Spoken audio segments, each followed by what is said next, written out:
world's nuclear powers are sending mixed, terrifying signals. In Washington, a push for disarmament. In Moscow, a mandate for war preparations. We are tracking two major, conflicting announcements made by the leaders of the two largest nuclear arsenals, Donald Trump and Vladimir Putin, in a diplomatic move that defines modern geopolitics. The question is simple. Are we starting a new era of peace or facing a renewed nuclear arms race? The answer, delivered in just 24 hours, suggests both. This is the breakdown of the most consequential nuclear standoff in decades. The US president claims he is working on a plan to solve the nuclear crisis with Russia and China. Is this diplomatic breakthrough realistic? At a speech in Miami, Trump told the audience, "We redid our nuclear. We're the #1 nuclear power, which I hate to admit because it's so horrible." He went on, "Russia's second.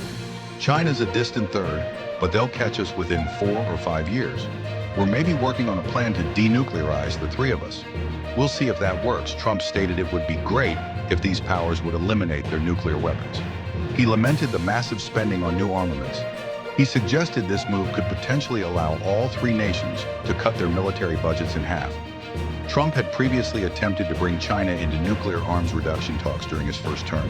That effort failed.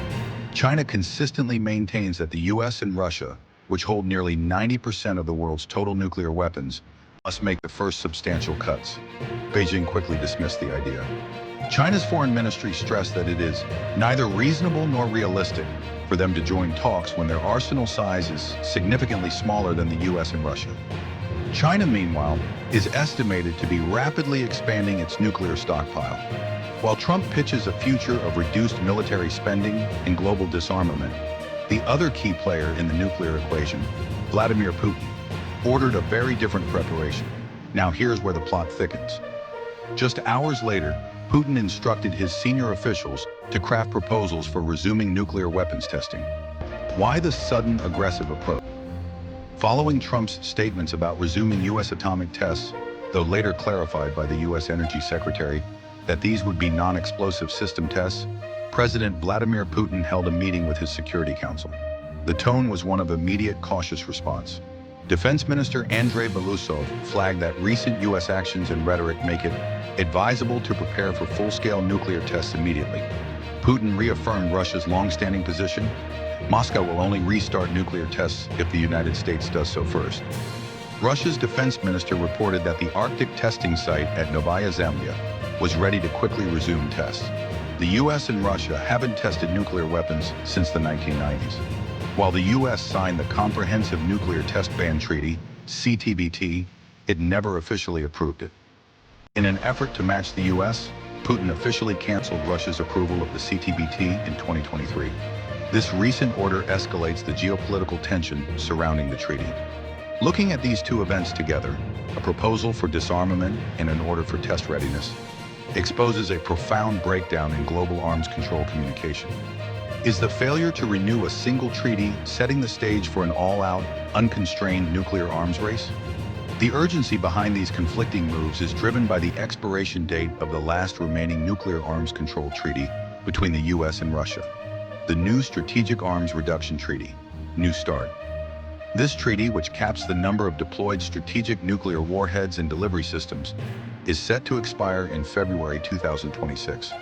Without New START, there will be no binding caps or reliable inspection mechanisms on the world's two largest arsenals for the first time in decades. Experts fear this vacuum will trigger an unconstrained and costly buildup. Russia has repeatedly stated that any future talks must include the nuclear arsenals of France and the United Kingdom, a condition the US and its allies reject. Moscow has also made it clear that talks are unlikely to proceed while the US continues its substantial support for Ukraine. Analysts warn that any significant nuclear buildup by the US or Russia would inevitably accelerate China's own rapid nuclear expansion. This domino effect would completely unravel decades of global arms control. The real immediate danger is not that a test will happen tomorrow, but that miscommunication and mistrust could lead to an irreversible diplomatic failure. How can vague talks about nuclear tests potentially trigger a global arms race response? The current crisis highlights the danger of unclear high-stakes communication. Trump's comments about resuming tests, even if they referred only to non-explosive systems, were interpreted by Russian military officials as a direct threat. Defense Minister Andrei Belousov and Chief of General Staff Valery Gerasimov stressed that preparations for nuclear tests take several months to several years. They argued Russia needed to act now to avoid missing the time and opportunity to respond.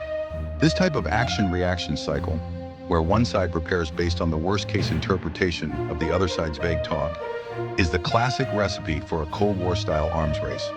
With each statement and preparation, the danger of a big misstep grows. The world is now watching as these two nuclear giants navigate a highly volatile diplomatic environment, with the future of global security hanging in the balance. The events of the past few days show how delicate the current global situation is. On one hand, President Trump aims for a peaceful and cost-cutting plan to reduce nuclear weapons with Russia and China, which would be a huge diplomatic effort. On the other hand, President Putin has ordered preparations for nuclear testing, motivated by security concerns and mistrust.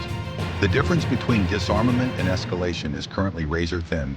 It hinges on whether these powers can overcome decades of animosity and the current conflict in Ukraine to negotiate a successor to the New START treaty before the 2026 deadline. The clock is ticking, and the stakes for global peace could not be higher. Please like, comment, share, subscribe, and don't forget to hit the bell icon for more updates.